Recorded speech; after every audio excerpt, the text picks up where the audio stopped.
mula sa kalawakan na bumabagsak sa lupa o yung tinatawag na meteorite dahil pambihira. May ilan na ibibenta ito sa malaking halaga.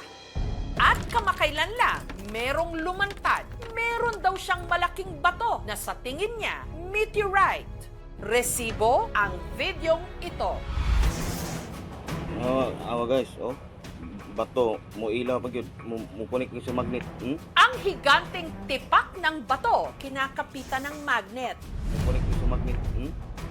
At ang pinaka nakamamangha rito, meron din daw itong kuryente. Nung ilapat niya kasi ang wire na konektado sa bumbilya sa unang bato, hindi ito umilaw.